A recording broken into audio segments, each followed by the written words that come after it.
The United States anticipates processing up to 310,000 refugees and asylum seekers in fiscal year 2019.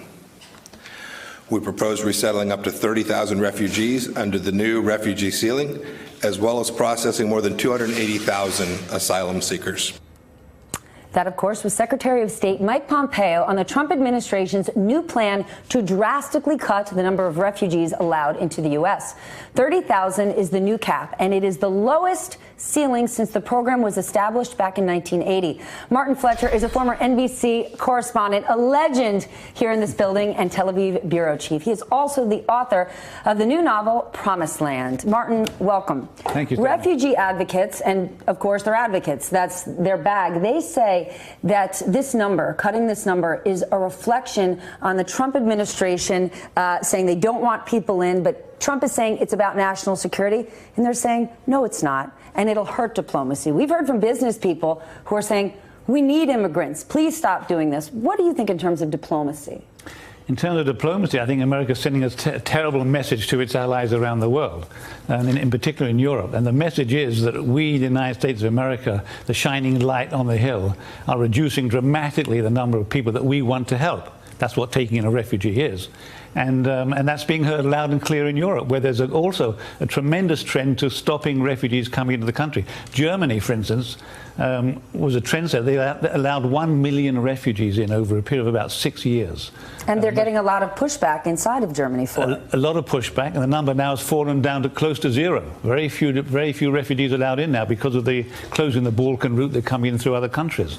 But there's a pushback against allowing refugees in, and the Europeans are looking towards the United States and say, look, America's cutting. Why should we be the suckers in this? So the average American, me, doesn't often appreciate the importance of diplomacy. I know you covered Tel Aviv and the peace talks for years.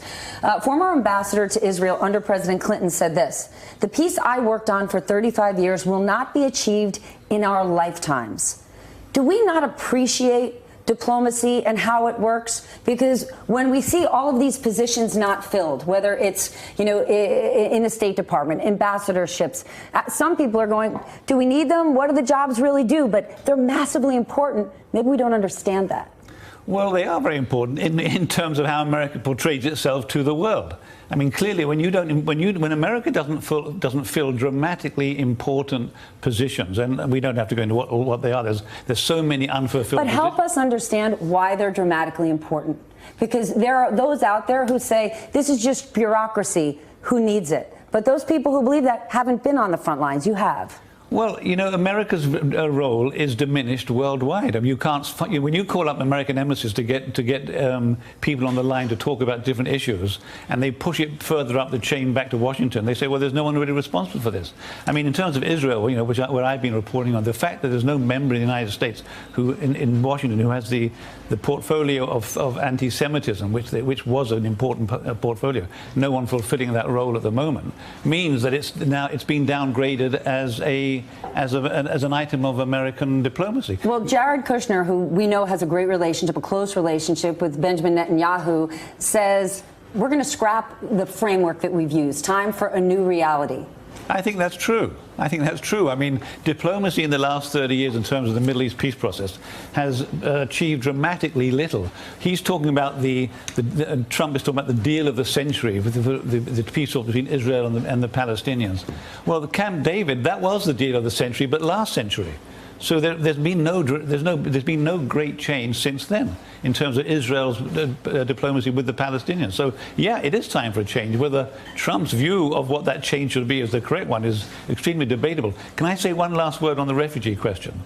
You can, but I only have a minute, and I do want to talk about Promised Land. I want to say that my parents were refugees, and they were refused admission to America in their time. And really? So, yeah. How'd they get here? They didn't. They never did. No, they never did. That's why I'm English. They wanted to become American. But let's not take time from my book. Then just talk to me before we go about Promised Land. You spent years of reporting to create a book that's not nonfiction. Well, I wanted to write a story about Israel, and I did all the research possible. But I didn't want to, in the end, I decided not to tell the history of Israel, but the story of Israel. And that just came through fiction better. It's a love story, it's a thriller, it tells the story of the first 2 decades of Israel. It's the first in a trilogy, and my parents always wanted to be American, but never made it. Hey there, I'm Chris Hayes from MSNBC. Thanks for watching MSNBC on YouTube. If you want to keep up to date with the videos we're putting out, you can click subscribe just below me, or click over on this list to see lots of other great videos.